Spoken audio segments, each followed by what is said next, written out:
Nikon just released their retro-inspired full-frame mirrorless camera, and I got to get hands-on experience shooting a mini doc. So let's check it out.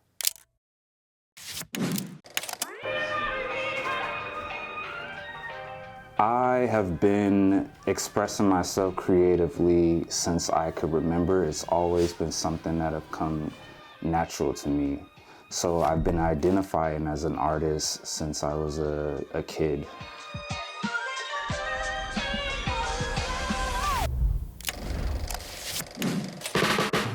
When people look at my art, I want them to associate black bodies with beauty. I've always been drawn to portraiture. I love representational art. I love floral designs and decorative art. And so that's usually what inspires me.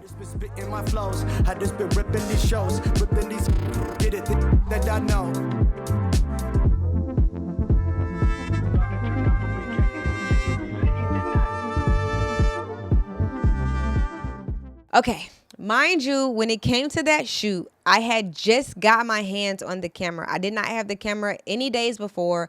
I literally had the camera for 3 hours, and for 2 of the hours we had to shoot. So I'm in my head trying to go through every single thing with this camera, ask all the questions before I hit record and shoot this video. So we had a rep there and I asked all the questions that I could, but then there were some things that popped up while we were shooting that I had no control over. And so those are the things that I want to talk to today, give you all a couple of information on the specs that I think are going to be valuable to us filmmakers on a daily basis, as well as compare it to the Sony A7C II, and tell you who I think this camera is for. When it comes to specs and the things that I really liked about the camera, first and foremost, we're going to talk about the selling point, which is the ergonomics and the overall retro look of the camera. It gives you this retro inspired look, so you get your functions and your buttons on the body of the camera.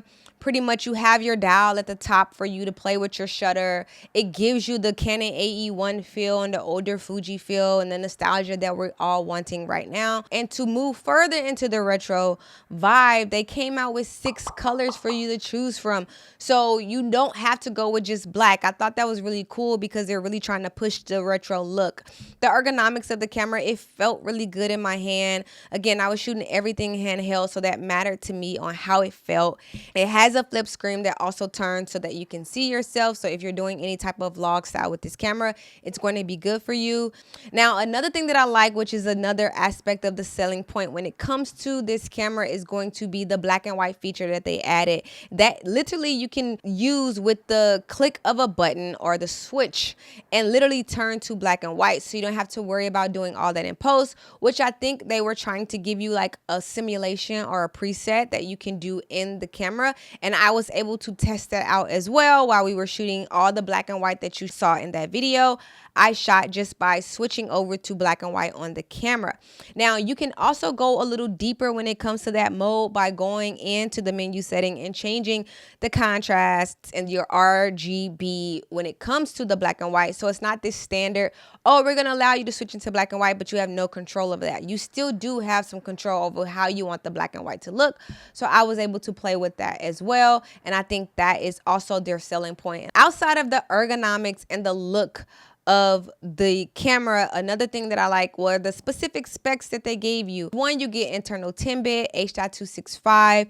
You can shoot in log, so you have full autonomy of the dynamic range and how you want to color and how you want your image to come out. 4K, up to 30 frames per second, oversample from 6K, 2 hours of continuous shooting, 8 stops of 5-axis VR in-body image stabilization, subject recognition, and 3D tracking. So you can shoot birds, planes, dogs, people, bikes, cars, and it's going to track that. Eye detection autofocus that you can also use on manual focus lenses just to confirm the focus when you're using manual lenses. Waveform, which I know I'm a waveform girly, so that matters to me because I'm not a histogram girly and I'm not a zebra girly. So having waveform in like certain like aspects and graphs and, you know, exposure tools that you only see in cinema cameras, those little things matter to me. May not be a big deal to you. And it is also powered by the X-Speed 7, which is actually in the Nikon Z8. So you're getting a lot of the technology from the Z8 and the Z9, which are these powerful tools that are like the big brothers to the Z F, but you're getting in a cheaper and smaller body. Now, the thing that I did not like that we're gonna talk about was that it has 4K 60 crop. I'm never a fan of 4K 60 crop. It doesn't matter the camera. It showed, it played a huge part in why you don't see any slow motion in that video, because it cropped a lot. And I didn't know that because I only got to get my hands on the camera a little bit before we shot, and I had no lenses that were really going to help me. The 14 to 28 I didn't have an ND for, so everything I would have had to stop down, and it wouldn't have given me the look that I wanted. Now, if you know that and you plan ahead, it may not be a big deal. You can switch lenses if you still want to get this full look. But for me, I didn't have that option, and so 4K crop really messed it up for me not to be able to shoot in slow motion. That is probably why you don't see any slow motion in that video. That's a big deal for me. If it's not a big deal for you, then hey, we all have our vices. But I was not a fan of the 4K 60 crop, and I never will be. Doesn't matter the company, doesn't matter the brand. Comes to the Nikon Z F and the Sony A7C II, I think they are both great cameras, to be fair. Like, they both are very similar in specs and in price, and if you're not already in the Sony ecosystem, the Nikon will also be great to look at, but they are very similar as far as being oversample, having 4K 60 crop, the same kind of in-body image stabilization at 5 axis. They both get up to 51,200 ISO, so they're both great in low light. They're one and the same in a sense. Now, if you decided, hey, I'm not in a Sony ecosystem, and I just want to find a good camera, I would say look at them both and really stack it up and compare and see what things are important to you when it comes to both cameras.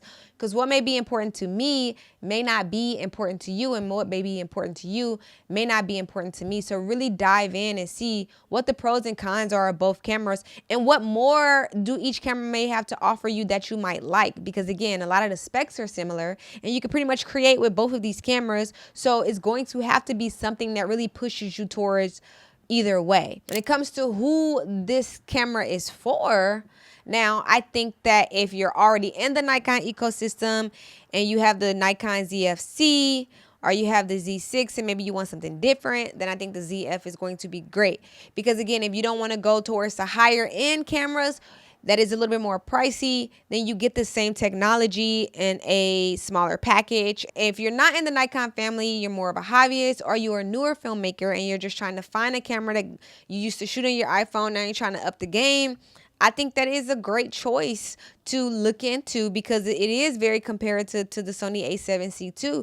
So a lot of people who were looking into that camera, this would be a good camera to look into as well. If you're already in the ecosystem, this may just not be the camera for you. If you don't like 4K 60 crop, this just may not be the camera for you. So I think it's more for hobbyists or beginner filmmakers who's trying to get into like mirrorless cameras.